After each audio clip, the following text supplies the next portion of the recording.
ನಮಸ್ಕಾರ ಸ್ನೇಹಿತರೆ, ಇದೀಗ ತಾನೇ ಬಂದಿರುವ ಎರಡು ಮುಖ್ಯವಾದ ಮಾಹಿತಿಗಳು. ನಿನ್ನೆ ಚಿತ್ರದುರ್ಗ ಜಿಲ್ಲೆಯಲ್ಲಿ ರಸಗೊಬ್ಬರಕ್ಕಾಗಿ ಪ್ರತಿಭಟನೆ. ಇದೇ ವಿಚಾರಕ್ಕೆ ನಮ್ಮನ್ನೆಲ್ಲ ಕೇಂದ್ರ ಸರ್ಕಾರವನ್ನೇ ಕೇಳಿ ಎಂದ ಸಚಿವ ಶಿವಾನಂದ ಪಾಟೀಲ್ ಅವರು ಮತ್ತೊಂದೆಡೆಯಲ್ಲಿ ಕೇಂದ್ರ ಸರ್ಕಾರದ ಸಾಲ ಮನ್ನಾ ಬಗ್ಗೆ ಸಂಸತ್ನಲ್ಲಿ ಚರ್ಚೆ. ಕೇಂದ್ರ ಸರ್ಕಾರದಿಂದ ಶಾಕಿಂಗ್ ಮಾಹಿತಿ. ನೀವು ಕೂಡ ಸಾಲ ಮನ್ನಾ ನಿರೀಕ್ಷೆಯೊಳಗೆ ಇದ್ದರೆ ಮಾಹಿತಿಯನ್ನು ಪೂರ್ತಿಯಾಗಿ ನೋಡಿ.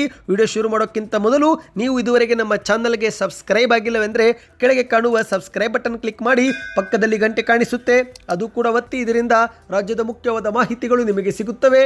ವಿಡಿಯೋಗೆ ಲೈಕ್ ಮಾಡಿ ಮತ್ತು ದಯವಿಟ್ಟು ವಿಡಿಯೋ ಕೊನೆವರೆಗೂ ನೋಡಿ. ಹೌದು ಸ್ನೇಹಿತರೆ, ಇದೀಗ ನಿನ್ನೆ ಚಿತ್ರದುರ್ಗ ಜಿಲ್ಲೆಯಲ್ಲಿ ರೈತರು ಬೀದಿಗಿಳಿದು ಪ್ರತಿಭಟನೆ ಮಾಡಿದ್ದಾರೆ.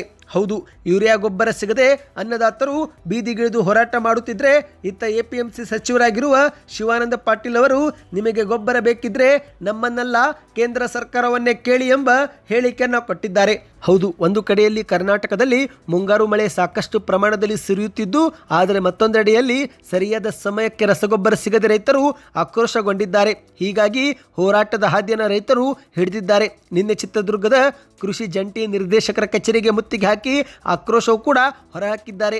APMCಯಲ್ಲಿ ಯೂರಿಯಾ ಗೊಬ್ಬರ ಪ್ರತಿಯೊಬ್ಬರಿಗೆ 2 ಚೀಲ ಮಾತ್ರ ಎಂಬ ಫಲಕ ಕೂಡ ಹಾಕಲಾಗಿದ್ದು, ಇದು ರೈತರನ್ನ ಮತ್ತಷ್ಟು ಸಿಟ್ಟು ಬರುವಂತೆ ಮಾಡಿದೆ. ಇನ್ನು ರೈತರ ಪ್ರತಿಭಟನೆಗೆ APMC ಸಚಿವರಾಗಿರುವ ಶಿವಾನಂದ ಪಾಟೀಲ್ ಅವರು ಪ್ರತಿಕ್ರಿಯಿಸಿ, ಇದಕ್ಕೆ ನಾವಲ್ಲ ಕೇಂದ್ರ ಸರ್ಕಾರವೇ ಕಾರಣ ಎಂದು ಹೇಳಿಕೆಯನ್ನು ಕೊಟ್ಟಿದ್ದಾರೆ. ರಾಜ್ಯಕ್ಕೆ 13 ಲಕ್ಷ ಮೆಟ್ರಿಕ್ ಟನ್ ಯೂರಿಯಾ ಬೇಕು ಎಂದು ನಾವು ಕೇಳಿದ್ದೆವು, ಆದರೆ ಕೇಂದ್ರ ಕೊಟ್ಟಿದ್ದು 4 ಲಕ್ಷ ಮೆಟ್ರಿಕ್ ಟನ್ ಯೂರಿಯಾ ಮಾತ್ರ. ನಾವು ಕೇಳಿದ್ದಷ್ಟು ಯೂರಿಯಾ ನಮಗೆ ಕೇಂದ್ರ ಸರ್ಕಾರ ಒದಗಿಸಿಲ್ಲ. ಯೂರಿಯಾ ಒದಗಿಸುವುದು ಕೇಂದ್ರ ಸರ್ಕಾರದ ಕೆಲಸ. ಹೀಗಾಗಿ ನಿಮಗೆ ಗೊಬ್ಬರ ಬೇಕಿದ್ರೆ ಕೇಂದ್ರ ಸರ್ಕಾರವನ್ನೇ ಕೇಳಿ, ನಮ್ಮನ್ನಲ್ಲ ಎಂಬ ಹೇಳಿಕೆಯನ್ನು ಕೊಟ್ಟಿದ್ದಾರೆ. ಸದ್ಯ ಈ ಒಂದು ಹೇಳಿಕೆ ರೈತರನ್ನು ಮತ್ತಷ್ಟೇ ಆಕ್ರೋಶಗೊಳ್ಳುವಂತೆ ಮಾಡಿದೆ. ಇನ್ನಿದೀಗ ಎರಡನೇ ಮುಖ್ಯವಾದ ಮಾಹಿತಿಗೆ ಹೋಗೋಣ ಸ್ನೇಹಿತರೆ.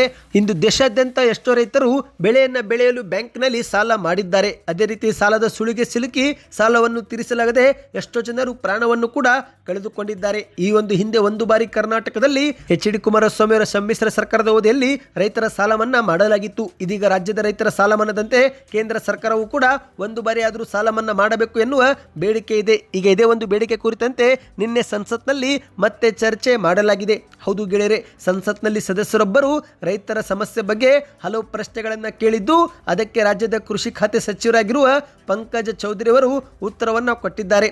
ಹೌದು ಗೆಳೆಯರೆ, ಈ ಬಾರಿ ಸಂಸತ್ನಲ್ಲಿ ಲಿಖಿತ ರೂಪದಲ್ಲಿ ಪ್ರಶ್ನೆಯನ್ನು ಕೇಳಲಾಗಿದೆ. ಪ್ರಶ್ನೆ ಏನಂದರೆ, ರೈತರ ಆರ್ಥಿಕ ಸ್ಥಿತಿಯನ್ನು ಬಲಪಡಿಸಲು ಮತ್ತು ಎಲ್ಲ ಬಾಕಿ ಕೃಷಿ ಸಾಲಗಳನ್ನು ಮನ್ನಾ ಮಾಡಲು ದೇಶಾದ್ಯಂತ ಯೋಜನೆ ಏನಾದರೂ ಪರಿಗಣಿಸಲಾಗುತ್ತಿದೆಯಾ ಎಂದು ಪ್ರಶ್ನೆಯನ್ನು ಹಾಕಲಾಗಿದೆ. ಈ ಪ್ರಶ್ನೆಗೆ ಕೃಷಿ ಖಾತೆ ಸಚಿವರಾಗಿರುವ ಪಂಕಜ ಚೌಧರಿ ಅವರು ಉತ್ತರವನ್ನು ಕೊಟ್ಟಿದ್ದಾರೆ. ಹೌದು, ಕೇಂದ್ರ ಸರ್ಕಾರ ಬಾಕಿ ಇರುವ ಕೃಷಿ ಸಾಲಗಳನ್ನು ಮನ್ನಾ ಮಾಡುವ ಯಾವುದೇ ಪ್ರಸ್ತಾವನೆ ಸದ್ಯಕ್ಕೆ ಮಾಡುತ್ತಿಲ್ಲ. ಇನ್ನು ಕೇಂದ್ರ ಸರ್ಕಾರ ಬದಲಿಗೆ ರೈತರಿಗೆ ಸಾಲದಿಂದ ಹೊರತರಲು ಹಲವಾರು ಯೋಜನೆಗಳನ್ನು ರೂಪಿಸುತ್ತಿದೆ ಎಂದು ಹೇಳಿಕೆಯನ್ನು ಕೊಟ್ಟಿದ್ದಾರೆ. ಹೌದು ಗೆಳೆಯರೆ, ಕೇಂದ್ರ ಸರ್ಕಾರ ಯಾವುದೇ ಸಾಲ ಮನ್ನಾ ಮಾಡುವ ಪ್ರಸ್ತಾಪವನ್ನು ಮುಂದಿಟ್ಟಿಲ್ಲ. ಆದರೆ ರೈತರಿಗೆ ಪರಿಹಾರ ಒದಗಿಸಲು ಮತ್ತು ಅವರ ಆರ್ಥಿಕ ಸ್ಥಿತಿಗತಿಯನ್ನು ಸುಧಾರಿಸಲು ಹಲವಾರು ಯೋಜನೆಗಳನ್ನು ತೆಗೆದುಕೊಂಡಿದೆ.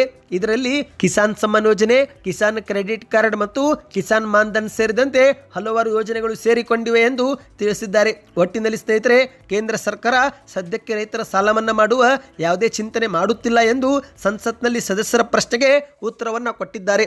ಸದ್ಯಕ್ಕೆ ಇಷ್ಟೇತು ಸ್ನೇಹಿತರೆ. ಈ ಮಾಹಿತಿ ನಿಮಗೆ ಇಷ್ಟವಾಗಿದ್ದರೆ ವಿಡಿಯೋಗೆ ನೀವು ಲೈಕ್ ಮಾಡಿ, ಮುಂಬರುವ ಮಾಹಿತಿ ಪಡೆಯಲು ಚಾನಲ್ಗೆ ಸಬ್ಸ್ಕ್ರೈಬ್ ಮಾಡ್ತಾ ವಿಡಿಯೋನ ನಿಮ್ಮ ಇತರೆ ಗೆಳೆಯರಿಗೂ ಕೂಡ ಶೇರ್ ಮಾಡಿ.